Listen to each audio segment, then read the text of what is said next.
Tamil Nadu సంక్షోభానికి full stop పెట్టే పనిలో బిజీగా ఉన్నారు గవర్నర్ విద్యాసాగర్ రావు. అన్నాడీఎంకే శాసనసభాపక్ష నేత పళనిస్వామికి గవర్నర్ అపాయింట్మెంట్ ఇచ్చారు. 11:30 కలవాలని రాజ్భవన్ నుంచి పిలుపు కూడా వచ్చింది. స్వామితో పాటు మరో 4 మంత్రులు గవర్నర్ను కలిసేందుకు అవకాశం ఇచ్చారు. ప్రభుత్వ ఏర్పాటుకు అవకాశం ఇవ్వాలని ఇప్పటికే 2 సార్లు గవర్నర్ను కలిశారు పళనిస్వామి. నిన్న కూడా గవర్నర్తో సమావేశమయ్యారాయన. తనకు 128 మంది ఎమ్మెల్యేల మద్దతుందని లేఖను కూడా సమర్పించారు. సేమ్ టైం ముఖ్యమంత్రి పన్నీర్ సెల్వం కూడా గవర్నర్ను కలిశారు. తనకు అవకాశం కల్పించాలని ఆయన విజ్ఞప్తి చేశారు.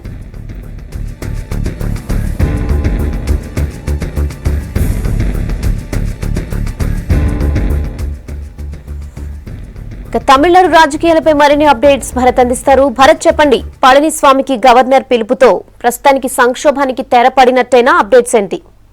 రెహనా, మరి కాసేపట్లో గవర్నర్ విద్యాసాగర్ రావును పళని స్వామితో పాటు మరో 4 సభ్యులతో కూడిన డెలిగేషన్ కలవబోతోంది. రాజ్భవన్ వర్గాల ద్వారా మనకు అందిన సమాచారం మేరకు గవర్నర్ వాళ్లకు ఒక లెటర్ను హ్యాండ్ ఓవర్ చేయబోతున్నారు. అదేంటంటే పళనిస్వామిని ముఖ్యమంత్రిగా నియమిస్తూ ఆయన ఆ లెటర్ అందజేయబోతున్నారు.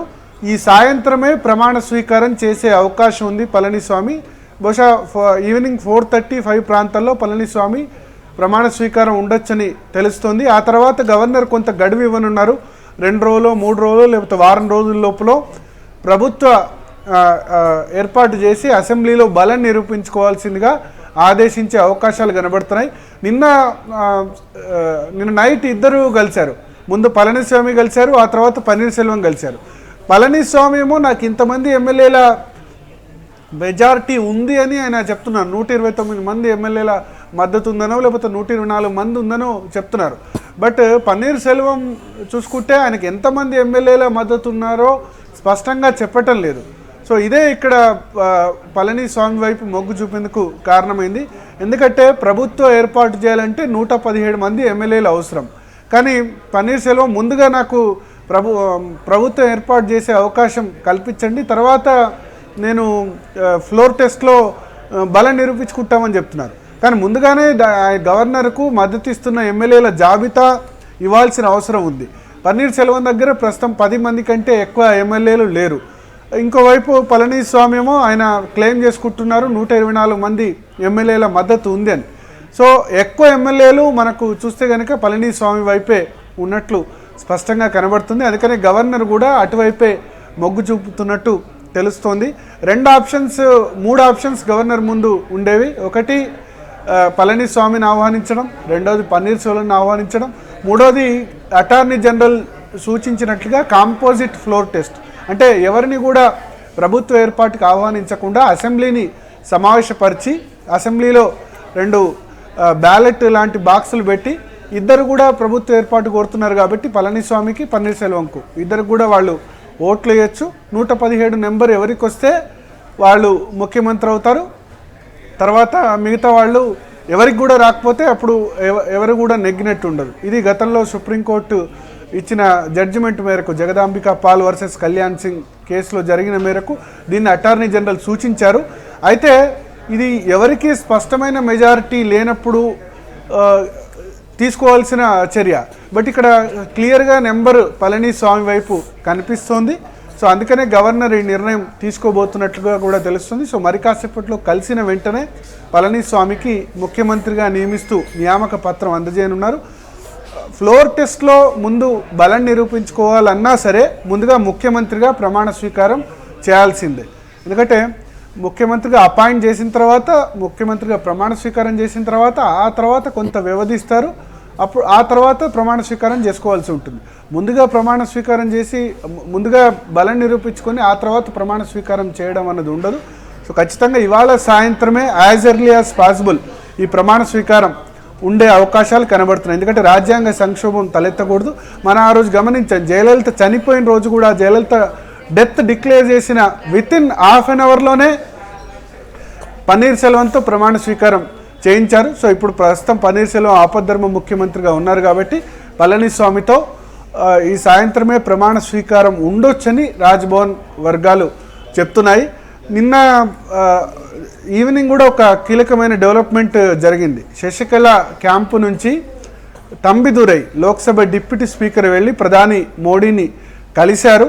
కలిసిన తర్వాత ఈ డెవలప్మెంట్ జరిగినట్టుగా చెప్తున్నారు. ఎందుకంటే మొదటి నుంచి కూడా కేంద్ర ప్రభుత్వ వైఖరి ఏమో శశికళకు ఓపెన్గా చెప్పుకోవాలంటే బీజేపీ శశికళ ముఖ్యమంత్రి అభ్యర్థిత్వానికి ఏమాత్రం సుముఖంగా లేదు. ఫ్రెండ్లీ గవర్నమెంట్ ఉండాలంటే పన్నీర్ సెల్వంను కొంత ఎంకరేజ్ చేసిన మాట అయితే ఖచ్చితంగా కనబడుతోంది. సో నిన్న తంబిదురై మోడీని కలిసిన తర్వాత ఈక్వేషన్స్లో కొంత మార్పులు వచ్చాయి. పళనిస్వామి శశికళ తరపున కూడా ఆయన మెసేజ్ తీసుకెళ్లారు. తాము కేంద్ర ప్రభుత్వానికి ఏం వ్యతిరేకం కాదన్న మెసేజ్ రావడంతోనే ఈ విధమైన చర్యకు అంటే పళనిస్వామిని గవర్నమెంట్కు ఇన్వైట్ చేసేందుకు ఆహ్వానించినట్లుగా బీజేపీ వర్గాలు చెప్తున్నాయి. సో అందులో భాగంగానే ఇప్పుడు కాంపోజిట్ ఫ్లోర్ టెస్ట్ లేకుండానే నెంబర్ క్లియర్గా పళనిస్వామి వైపు కనబడుతోంది. దాన్ని అంటే వెరిఫై చేసినా చేయకుండా ఎక్కువ సంఖ్యలో 124 మంది నిజంగా ఉన్నారా లేదా అన్న సంగతి పడితే ఎక్కువ మంది ఎమ్మెల్యేలు పళనిస్వామికి ఉన్నారు. కాబట్టి గతంలో 1996లో అప్పుడు రాష్ట్రపతిగా ఉన్న శంకర్ దయాళ్ శర్మ ఒక ప్రెసిడెన్స్కు ఆయన స్వీకారం చుట్టారు. అదేంటంటే అతిపెద్ద సంఖ్యలో సీట్లు సాధించిన పార్టీని ప్రభుత్వ ఏర్పాటుకు ఆహ్వానించడం. అప్పట్లో అటల్ బిహారీ వాజ్పేయిని అప్పుడు కాంగ్రెస్కు బీజేపీకి ఎవరికి కూడా మెజారిటీ రాలేదు. సో ఫస్ట్ అప్పుడు శంకర్ దయాళ్ శర్మ అటల్ బిహారీ వాజ్పేయి అతి ఎక్కువ సీట్లు సాధించిన పార్టీ అయిన బీజేపీని ప్రభుత్వ ఏర్పాటుకు ఆహ్వానించారు. కానీ బీజేపీ 13 రోజుల పాటే ఉండి అప్పుడు మెజారిటీ నిరూపించుకోలేకపోయింది. ఆ తర్వాత యునైటెడ్ ఫ్రంట్ గవర్నమెంట్ ఏర్పడింది. సో ఇప్పుడు గవర్నర్ కూడా అతి పెద్ద సంఖ్యలో ఎమ్మెల్యేలు ఉన్న పక్షాన్ని అంటే పళనిస్వామి వర్గాన్ని ఆహ్వానించబోతున్నట్లుగా తెలుస్తోంది. సో మొత్తానికి ఆయన మెజారిటీ నిరూపించుకుంటారా లేదా అన్నది తర్వాత అంశం. ఎంత సమయం ఇస్తారు ఈ విషయంలో, పళనిస్వామి ఎంత సమయం కోరుతారు గడువు అన్నది కూడా చూడాల్సి ఉంది. పళనిస్వామి కూడా ఇంకా ఎక్కువ గడువు కోరే అవకాశం లేనట్టుగా తెలుస్తుంది. ఎందుకంటే ఇంకా ఎక్కువ ఆలస్యం చేస్తే ఎమ్మెల్యేలు మళ్ళీ ఎటువైపు వెళ్తారన్న ఆందోళన కూడా శశికళ వర్గంలో ఉంది. ఆల్రెడీ ఇంతకాలం ఇప్పుడు ప్రొటెక్ట్ చేసుకున్న 124 మందిని ఇంకా వారం 10 రోజులు ఇంకా గడువు ఎక్కువిస్తే మళ్ళీ ఇంకా ఎక్కువ అవుతుందన్న ఉద్దేశంతో వితిన్ 1 వీక్ లోపే వాళ్ళు కూడా మెజారిటీ నిరూపించుకునేందుకు ఇమ్మీడియట్గా శాసనసభను సమావేశపరిచే అవకాశం ఉన్నట్టుగా కూడా తెలుస్తోంది. ఈ పన్నీర్ సెల్వం వర్గానికి సంబంధించిన రియాక్షన్ ఏ విధంగా ఉంటుంది అన్నది కూడా చూడాల్సి ఉంది.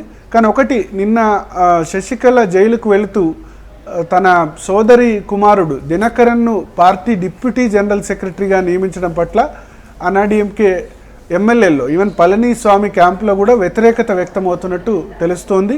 ఎందుకంటే ఇప్పుడు మళ్ళీ రెండు వర్గాలు తయారయ్యే అవకాశం ఉంది. ఒకటి పళనిస్వామి వర్గం, మళ్ళీ ఆ దినకరన్ అంటే శశికళ ఇండైరెక్ట్గా మళ్ళీ పార్టీని చెప్పు చేతుల్లోకి తీసుకోవడం దీని మీద కూడా కొంత వ్యతిరేకత వ్యక్తమవుతుంది. బట్ ఫస్ట్ అయితే పళనిస్వామి వర్గానికి సంబంధించి అయితే సాధ్యమైనంత త్వరగా మెజారిటీ నిరూపించుకొని ప్రభుత్వ ఏర్పాటు పూర్తి స్థాయిలో చేయాలన్నది వాళ్ళ టార్గెట్గా కనిపిస్తుంది. ఇప్పుడు పన్నీర్ సెల్వంకి సంబంధించిన రియాక్షన్ ఏ విధంగా ఉండబోతుంది అన్నది చూడాల్సి ఉంది. రెహానా, ఓకే. అయితే భరత్, బల నిరూపణలో భాగంగా పన్నీర్ సెల్వం ప్రభావం ఏమైనా ఉండే అవకాశాలు ఉన్నాయంటారా? అలాగే ఎమ్మెల్యేలో చీలికలు కూడా ఉండే ఛాన్స్ ఉంటుంది కదా?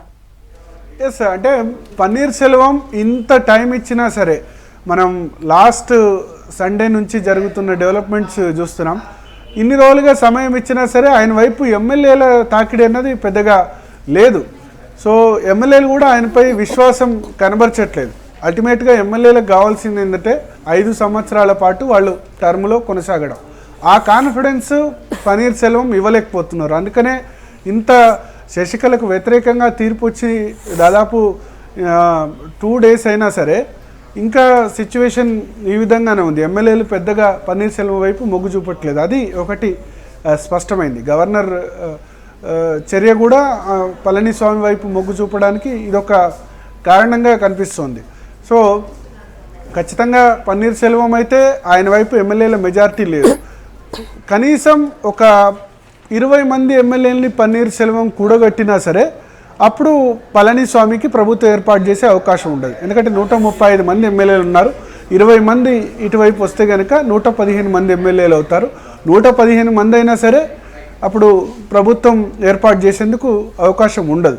కానీ ఆయన 20 మంది ఎమ్మెల్యేలు కూడా కూడగట్టుకోలేకపోయారు. ఇప్పటివరకు 10-11 మంది ఎమ్మెల్యేలే ఉంటున్న పరిస్థితి. పోలీసులు కూడా రిసార్ట్స్కి వెళ్ళి రిపీటెడ్గా ఎమ్మెల్యేలను క్వశ్చన్ చేసినా వాళ్ళు తాము స్వచ్ఛందంగా ఉందామని కొద్దిమంది చెప్తున్నారు. ఒకరిద్దరు ఎమ్మెల్యేలు మాత్రం కొద్దిమంది రిసార్ట్స్ నుంచి పారిపోయి వచ్చిన వాళ్ళు ఉన్నారు. సో అయినప్పటికీ ఒక కాన్ఫిడెన్స్ ఎమ్మెల్యేలో కనిపించలేకపోతున్నారు. ఎమ్మెల్యేలు అయితే ఖచ్చితంగా అన్నాడీఎంకే ఎమ్మెల్యేల మైండ్ సెట్ ఏంటంటే ఎటువైపు ఉన్నా మనం వన్ సైడ్ ఉండాలి, 117 మంది ఉండాలి, అటో 60 మంది ఇటో 60 మంది ఉంటే ఎవరికి అప్పుడు ప్రభుత్వం ఫామ్ చేసే అవకాశం ఉండదు. పైగా ఇప్పుడు రాష్ట్రపతి పాలన వస్తుంది, దానివల్ల ఏం లాభం ఉండదు. అన్నాడీఎంకే ప్రభుత్వం ఉంటే ఏదైనా మేలు జరుగుతుంది, నియోజకవర్గాలకు ఎంతో కొంత ఏదో చేసుకోవచ్చు, ఇంకేదైనా చేసుకోవచ్చు. బట్ ఎవరి ప్రభుత్వం కూడా ఏర్పడకుండా అటు కొద్ది మంది ఎమ్మెల్యేలు ఇటు కొద్ది మంది ఎమ్మెల్యేలు ఉంటే లాభం లేదు అన్న అంతర్మదనం ఎమ్మెల్యేల్లో ఉంది. సో అందుకనే వాళ్ళు వన్ సైడ్గా ఇప్పటివరకు పళనిస్వామి వైపు వాళ్ళంతా కూడా ఉన్నారు. సో మరో 2-3 రోజుల్లోనే లేకపోతే వితిన్ 1 వీక్లోనే ఫ్లోర్ టెస్ట్ ఉంది కాబట్టి దానిలో కూడా పెద్దగా మార్పులు జరిగే అవకాశాలు కనిపించట్లేదు. అంటే ఇన్ని రోజులు కానీ ఇంకా పన్నీర్సెల్వం వైపు ఎమ్మెల్యేలు వస్తారా అన్నది కూడా చూడాలి. అయితే పన్నీర్సెల్వం కనీసం 20 మంది ఎమ్మెల్యేలని గ్యాదర్ చేసినా పళనిస్వామిని గవర్నమెంట్ ఫామ్ చేయకుండా అడ్డుకోగలిగేవారు. బట్ ఆయన పూర్తి స్థాయిలో ఎమ్మెల్యేని తన వైపు తిప్పుకోలేకపోయారు. అందుకనే ఇప్పుడు మొగ్గు పళనిస్వామి వైపే కనిపిస్తుంది. రెహానా. ఓకే భరత్.